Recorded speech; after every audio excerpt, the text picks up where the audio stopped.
BNP chairperson Begum Khaleda জিয়াকে দেখতে রাজধানীর এভার কেয়ার হাসপাতালে গেছেন প্রধান উপদেষ্টা অধ্যাপক ডক্টর মোহাম্মদ ইউনূস। সন্ধ্যা 7টা 7 প্রধান উপদেষ্টা এভার কেয়ার হাসপাতালে পৌঁছলে তাকে স্বাগত জানান বিএনপি মহাসচিব মির্জা ফখরুল ইসলাম আলমগীর। পরে প্রধান উপদেষ্টাকে বেগম খালেদা জিয়ার কাছে নিয়ে যান বিএনপি মহাসচিব। সেখানে উপস্থিত আছেন বেগম জিয়ার চিকিৎসক অধ্যাপক ডাক্তার শাহাবুদ্দিন তালুকদার ও অধ্যাপক ডাক্তার AZM জাহিদ হোসেন। এদিকে বেগম খালেদা জিয়ার চিকিৎসা সহায়তায় যুক্তরাজ্য থেকে বিশেষজ্ঞ চিকিৎসক ডাক্তার রিচার্ড বিলি সকালে এভার কেয়ারে পৌঁছেছেন।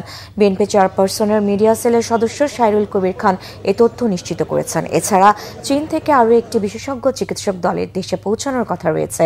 বিএনপি চেয়ারপারসন খালেদা জিয়ার শারীরিক অবস্থা অপরিবর্তিত রয়েছে। তাকে যখন যে চিকিৎসা সেবা দেওয়া হচ্ছে তা তিনি গ্রহণ করতে পারছেন বলে গতকাল সংবাদ সম্মেলনে জানিয়েছেন তার ব্যক্তিগত চিকিৎসক ডাক্তার AZM জাহিদ হোসেন।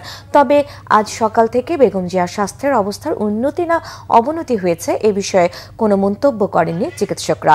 এদিকে খালেদা জিয়াকে অতি গুরুত্বপূর্ণ ব্যক্তি ঘোষণার পর স্পেশাল সিকিউরিটি ফোর্স SSF নিরাপত্তা দেওয়া শুরু করেছে। এছাড়া এভার কেয়ার হাসপাতালে 2 প্লাটুন বিজিবি মোতায়েন করা হয়েছে।